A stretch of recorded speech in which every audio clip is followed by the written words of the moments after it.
Hello friends, আসসালামু আলাইকুম। ফুডিফাই tasty cooking game থেকে আমি তানজিরা আপনাদের সবাইকে স্বাগতম জানাচ্ছি।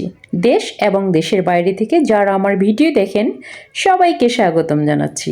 বন্ধুরা, ভিডিওটি দেখার আগে টিক করে একটা লাইক দিয়ে দিবেন। আর আজকের যে রেসিপিটা আপনাদের সাথে শেয়ার করেছি এটা একদম মগজের ভাই, গরুর বা ছাগলের মগজ। শুরুতেই আমি এখানে ঝিঙা কেটে নিয়েছি। ঝিঙাগুলো একদম পাতলা করে কেটে নিয়েছি। এখন এগুলো আমি অল্প একটু লবণ দিয়ে খুব ভালো করে মথে নিব। একবারে এমনভাবে মথে নেব যেন এর ভিতর থেকে পানিটা বেরিয়ে আসে। দেখতে পাচ্ছেন একদম মথে নেওয়া হয়ে গেছে। এখন আমি এগুলো ঝাড়া দিয়ে দিব, পানি দিয়ে ধুয়ে খুব ভালোভাবে মিক্স করে একদম ধুয়ে নিব। আমি টেপটা ছেড়ে দিয়েছি, ছেড়ে দিয়ে একদম ধুয়ে নিলাম। এখন আমি কিছুক্ষণ পানিটা ঝেড়ে নিব। এদিকে আমি ফ্রাই প্যানের মধ্যে তেল দিয়ে দিব। সাদা তেলটা ইউজ করেছি, রান্নার রেগুলার তেল। পেঁয়াজ কুচি দিয়ে দিলাম একটু কাঁচামরিচ কুচি। এখন এগুলো হালকা লাল লাল করে ভেজে নিব। খুব বেশি ভাজতে হবে না, হালকা লাল করে ভাজলেই হবে। ব্যাস হয়ে গিয়েছে। এখন আমি সেই ঝিঙাগুলো এখানে দিয়ে দিলাম, লবণ দিয়ে দিলাম স্বাদ মতো, সঙ্গে হলুদের গুঁড়ো দিয়ে দিলাম। এখানে কিন্তু বেশি মশলা ইউজ করার প্রয়োজন নেই, একদম অল্প কিছু মশলা দিয়েই এই রেসিপিটা হয়ে যায়। এটা বাসায় আপনারা অবশ্যই ট্রাই করবেন। এতটাই টেস্টি, এতটাই স্বাদ, নিজেরা বাসায় তৈরি করে না খেলে বুঝতেই পারবেন না। ঝিঙা একটি মাত্র ডিম দিয়ে কষে কষে রান্না করলে এটা একেবারে মগজের মতো স্বাদ। আমার কথাটা মিলিয়ে নেবেন।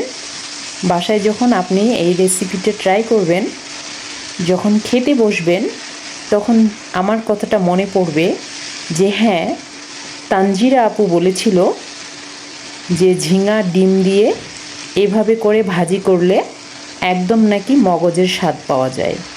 তবে অবশ্যই ঝিঙাটা কচি ঝিঙা হতে হবে, পুরো ঝিঙাটা নেবেন না, একদম কচি ঝিঙা, যেগুলো কচি ঝিঙাগুলো নিয়ে নেবেন। আমি কিন্তু এখানে 1 কেজি ঝিঙা ইউজ করেছি, অল্প একটু হয়ে গিয়েছে। আপনার ভাজিটা যখন একদম শেষের দিকে, তখনই কিন্তু ডিমটা দিতে হবে, মনে রাখবেন। এবং ডিমটা দেওয়ার পরে কুচি কুচি করে এভাবে করে কেটে নিতে হবে, হাতাটা দিয়ে, ছুন্নি দিয়ে, যেটাই বলেন না কেন, বা খুন্তি দিয়ে। দেখুন, এটা একদম ফ্রাই প্যানের মধ্যে তলায় লেগে আসবে, তখনই বুঝতে হবে যে হ্যাঁ হয়ে গিয়েছে। এবং এটা কিন্তু যখন তলায় লাগে আসবে তখন কিন্তু অটোমেটিকলি তেল ছেড়ে দিবে। মগজ যখন ভাজি করি আমরা, তখন মগজও কিন্তু শেষের দিকে তেল ছেড়ে দেয়। আমি জিরে গুঁড়ো দিয়ে দিয়েছি। মগজ যখন তেল ছেড়ে দেয় তখনই আমরা বুঝে নেই যে মগজ ভাজিটা হয়ে গিয়েছে। ঠিক তেমনি ডিম দিয়ে ঝিঙা ভাজি করলে শেষের দিকে দেখবেন যে তেল ছেড়ে দিয়েছে, তখনই এটা বুঝতে হবে যে হয়ে গেছে।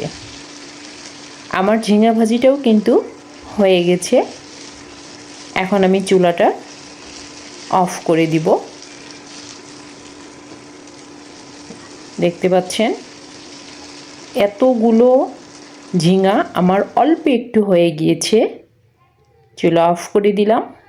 আমি এখানে ডেকোরেশন করেছি।